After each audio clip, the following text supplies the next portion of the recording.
1920-ад оны үед Оросын цэргийн гэмнэлгийн экспедиц Монголд 3 удаа ирж монголчуудыг Тэмбүү өвчнөөс салгаж өгсөн гэдэг. Гэвч тухайн үед нийслэл хүрээний хятадуудын 60% нь Тэмбүүтэй байсан болохоор Тэмбүү гэж устж үгүй болох нь байтугай улс орноор нь дарангуйлж байжээ. Уг нь Оросууд эхлээд хүрээний хужаануудыг л Тэмбүү өвчнөөс ангижруулах ёстой байлаа. Өөрсдийгөө Монголын бараг уугуул иргэд хэмээн ойлгож, Данжаат хэмээх алдашгүй нэрийн дор суурьшиж байсан хятадуудын өврийн хүүхнүүдийн дунд 9 гудамжны Жинхуар, Бээжингийн пүсийн Солимон нарын алдартай хэрэглэгдэх хүнүүд байсан гэдэг. 9 гудамжны цагаан хэмээх Данжаатын залуу эхнэр Цэйн ханд угаас хүрээний уугуул нэгэн байсан бөгөөд 16 настай байхдаа анх цагаан хужаагийн эхнэр болжээ. Угаас эрх танхи өссөн түүнийг хятад нөхөр нь жинхэнэ дотор ирийн чалхаар хүмүүжүүлж хансны халуун хүүхэн болгож хувиргасан гэдэг. Нийслэл хүрээнд гамин цэрэг орж ирсний дараахан хүрээний цэргийн комендатур Ван Шибин гişтэй цагаан хятад ихэд зүжирч хятад цэргийн дарагч тэднийхээ салхаа болж цагаан наймаач залуу эхнэрээ түнд харамлсангүй. Энэ нь улам даамжирч гамингууд тэднийхээр цуух болж залуу хүүхэн Жинхуар буюу Цэйн ханд хагассан гамин цэргүүдийн зугаа болж дуусжээ.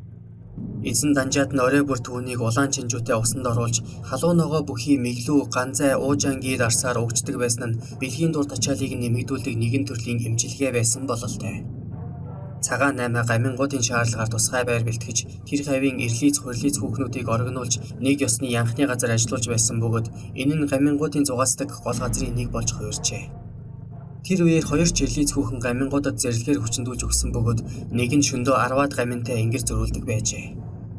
Харин хожим цагаантнууд хүрээнд орж ирэхэд цагаан наймаа баг саг алт мөнгө аваад залуу ихнэрээ үнсэнд хайсан шалц шиг орхиод гамингуудыг даган хяагт руу зүг буруулсан боловч замдаа өнөх гамингуудтай дээрэмдүүлээд сэлэнгийн гуртын тавилан орчим усанд шидүүлж нүд ансан гэдэг.